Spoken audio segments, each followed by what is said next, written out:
It was quite late in the evening when the little moss came snugly to anchor, and Queequeg and I went ashore, so we could attend to no business that day, at least none but a supper and a bed. The landlord of the Spooter Inn had recommended us to his cousin Hosea Hussey of the Trypots, whom he asserted to be the proprietor of one of the best-kept hotels in all Nantucket, and moreover he had assured us that cousin Hosea, as he called him, was famous for his chowders. In short, he plainly hinted that we could not possibly do better than try potluck at the Trypots. But the directions he had given us about keeping a yellow warehouse on our starboard hand till we opened a white church to the larboard, and then keeping that on the larboard hand till we made a corner 3 points to the starboard, and that done, then ask the first man we met where the place was, these crooked directions of his very much puzzled us at first, especially as, at the outset, Queequeg insisted that the yellow warehouse, our first point of departure, must be left on the larboard hand, whereas I had understood Peter Coffin to say it was on the starboard. However, by dint of beating about a little in the dark, and now and then knocking up a peaceable inhabitant to inquire the way, we at last came to something which there was no mistaking. 2 enormous wooden pots painted black, and suspended by asses' ears, swung from the crosstrees of an old topmast, planted in front of an old doorway. The horns of the crosstrees were sawed off on the other side, so that this old topmast looked not a little like a gallows. Perhaps I was oversensitive to such impressions at the time, but I could not help staring at this gallows with a vague misgiving. A sort of crick was in my neck as I gazed up to the 2 remaining horns, yes, 2 of them, one for Queequeg, and one for me. It's ominous, thinks I.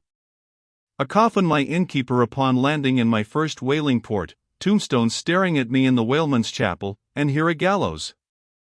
And a pair of prodigious black pots too. Are these last throwing out oblique hints touching Tophet?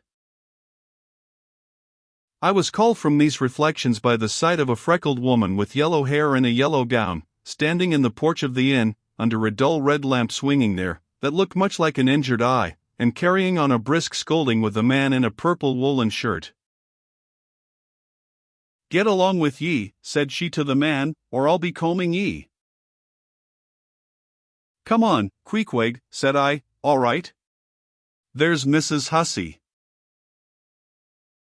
And so it turned out, Mr. Hosea Hussey being from home, but leaving Mrs. Hussey entirely competent to attend to all his affairs. Upon making known our desires for a supper and a bed, Mrs. Hussey, postponing further scolding for the present, ushered us into a little room, and seating us at a table spread with the relics of a recently concluded repast, turned round to us and said, "Clam or cod?" "What's that about cods, ma'am?" said I, with much politeness. "Clam or cod," she repeated. "A clam for supper? A cold clam, is that what you mean, Mrs. Hussey?" says I, "but that's a rather cold and clammy reception in the winter time, ain't it, Mrs. Hussey?" But being in a great hurry to resume scolding the man in the purple shirt, who was waiting for it in the entry, and seeming to hear nothing but the word clam, Mrs. Hussey hurried towards an open door leading to the kitchen, and bawling out "Clam for 2, disappeared. "Queequeg," said I, "do you think that we can make out a supper for us both on 1 clam?" However, a warm savory steam from the kitchen served to belie the apparently cheerless prospect before us. But when that smoking chowder came in, the mystery was delightfully explained. "Oh, sweet friends! Hearken to me." It was made of small juicy clams, scarcely bigger than hazelnuts, mixed with pounded ship biscuit, and salted pork cut up into little flakes, the whole enriched with butter, and plentifully seasoned with pepper and salt. Our appetites being sharpened by the frosty voyage, and in particular, Queequeg seeing his favorite fishing food before him, and the chowder being surpassingly excellent, we dispatched it with great expedition. When leaning back a moment and bethinking me of Mrs. Hussey's clam and cod announcement, I thought I would try a little experiment. Stepping to the kitchen door, I uttered the word cod with great emphasis, and resumed my seat. In a few moments the savory steam came forth again, but with a different flavor, and in good time a fine cod chowder was placed before us. We resumed business, and while plying our spoons in the bowl, thinks I to myself, I wonder now if this here has any effect on the head? What's that stultifying saying about chowder-headed people? But look, Queequeg, ain't that a live eel in your bowl?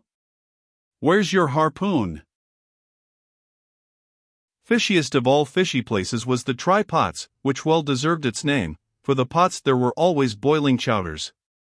Chowder for breakfast, and chowder for dinner, and chowder for supper, till you began to look for fish bones coming through your clothes.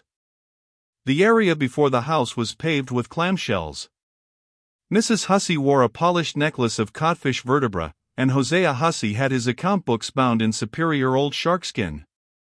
There was a fishy flavor to the milk, too, which I could not at all account for, till one morning, happening to take a stroll along the beach among some fishermen's boats, I saw Hosea's brindled cow feeding on fish remnants, and marching along the sand with each foot in a cod's decapitated head, looking very slipshod, I assure ye. Supper concluded, we received a lamp, and directions from Mrs. Hussey concerning the nearest way to bed, but, as Queequeg was about to precede me up the stairs, the lady reached forth her arm, and demanded his harpoon. She allowed no harpoon in her chambers. Why not? Said I. Every true whaleman sleeps with his harpoon, but why not? Because it's dangerous, says she. Ever since young Stiggs coming from that unfortunate TVYGE of his, when he was gone 4 years and a half, with only 3 barrels of ile, was found dead in my first floor back, with his harpoon in his side, ever since then I allow no boarders to take sich dangerous weapons in their rooms at night. So, Mr. Queequeg, for she had learned his name, I will just take this here iron, and keep it for you till morning. But the chowder, clam or cod tomorrow for breakfast, men? Both, says I, and let's have a couple of smoked herring by way of variety.